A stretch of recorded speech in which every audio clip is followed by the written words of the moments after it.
ప్రముఖ అల్పాహార సంస్థ ఏదైతే ఉందో చట్నీస్ ఒక రకంగా అందరికీ చాలా సుపరిచితమే. హైదరాబాద్లో లేదంటే ప్రముఖ నగరాలు ఏదైనా ఒక ఫేమస్ టిఫిన్ తినాలంటే అందరూ ఎక్కడెక్కడ అని వెతుక్కుంటే చట్నీస్ కనిపిస్తుంది. ఎందుకంటే ఆ హోటల్కి సంబంధించినటువంటి అల్పాహారం విషయంలో కావచ్చు, ఎస్పెషల్లీ చట్నీస్ అంటే వివిధ రకాల చట్నీస్ కూడా ఇక్కడ అవైలబుల్గా ఉంటాయి. దానికి సంబంధించి కూడా అందరికీ ఈ చట్నీస్ అనేది సుపరిచితమే.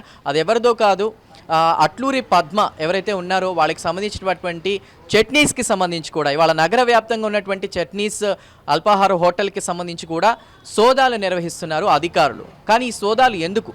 ముఖ్యంగా ఒక రకంగా చూసుకుంటే అట్లూరి పద్మ ఎవరో కాదు, స్వయాన ఏపీసీసీ అధ్యక్షురాలు వైఎస్ షర్మిల ఎవరైతే ఉన్నారో ఆవిడ వియ్యంకురాలుగా మనం చెప్పుకోవచ్చు.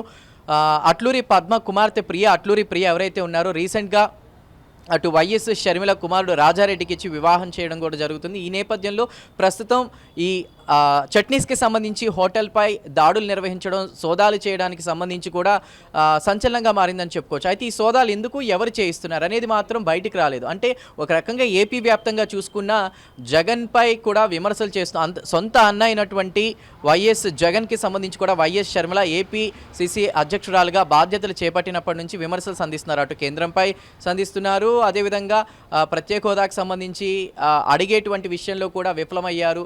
ప్రజల సమస్యపై పోరాటం చేయడంలో, ప్రజల సమస్యలను తీర్చడంలో అధికారంలోకి వచ్చినప్పటికీ కూడా ఈ 4.5 ఏళ్ళు 5 ఏళ్ళుగా కూడా ఏం చేశారు, వైసీపీ ప్రభుత్వం ఏం చేసింది ప్రజలకంటూ కూడా ఎండగడుతున్నారు. ఒక రకంగా అటు చంద్రబాబు, పవన్ కళ్యాణ్ గారు కూడా జగన్పై విమర్శలు చేస్తుంటే సొంత చెల్లి అయినటువంటి వైఎస్ షర్మిల కూడా అతనిపై విమర్శలు చేస్తూ వస్తున్నటువంటి పరిస్థితి. ఈ నేపథ్యంలో ఒక రకంగా అటు మొన్న రాజారెడ్డి వివాహానికి ఎంగేజ్మెంట్కి సంబంధించి కూడా వైఎస్ జగన్ ఆయన సతీమణి భారతి కూడా హాజరైనటువంటి పరిస్థితి. ఆ తర్వాత కూడా పెళ్లికి వివాహానికి మాత్రం అటు రాజస్థాన్లో నిర్వహించడం, వివిధ ఈవెంట్లకి సంబంధించి కూడా ఆయన హాజరు కాలేదు. దీనికి సవాలక్ష కారణాలు ఉండొచ్చు.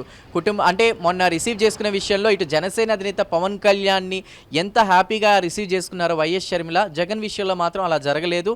సో మొత్తం మీద ఒక రకంగా ఏపీలో ఈ సోదాలు జరిగినాయి అంటే ఆ కుటుంబానికి సంబంధించి ఇంటర్నల్గా అంటే ఒక ప్రత్యక్షంగా కాకుండా పరోక్షంగా వాళ్ళని ఇబ్బంది పెట్టే ప్రయత్నం అని మనం అనుకోవచ్చు.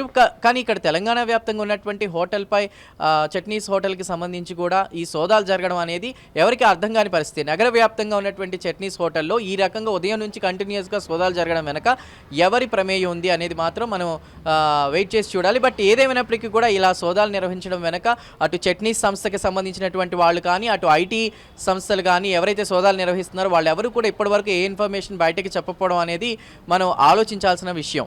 మొత్తం మీద రాజారెడ్డి అండ్ అట్లూరి ప్రియ ఎవరైతే అట్లూరి ప్రియాని వివాహం చేసుకున్నారో వాళ్ళు హ్యాపీగా ఉన్నటువంటి పరిస్థితి.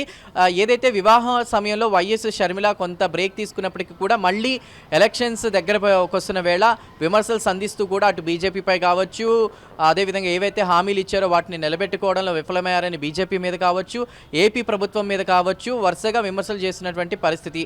అన్న వదిలిన బాణం తిరిగి అన్నకే గుచ్చుకునేటువంటి పరిస్థితి. కానీ ఇప్పుడు జరిగినటువంటి సిచ్యువేషన్, ఈ సోదాలకు సంబంధించి కూడా అసలు ఏ కారణంతో ఈ సోదాలు చేశారనేది మాత్రం ఒక రకంగా అటు ఐటీ సంస్థలు కానీ లేదా అటువంటి చట్నీస్కి సంబంధించినటువంటి ఎవరైతే యజమానులు ఉన్నారో లేదా ఆ సంస్థకి సంబంధించినటువంటి ఇతరులు ఉన్నారో వాళ్ళు బయటకు వచ్చి మాట్లాడితే కానీ దీనికి సంబంధించి ఒక క్లారిటీ వచ్చే అవకాశం లేదు. ఏదేమైనప్పటికీ కూడా దీనికి సంబంధించి ఏమైనా అప్డేట్స్ వస్తాయేమో మనం వేచి చూద్దాం.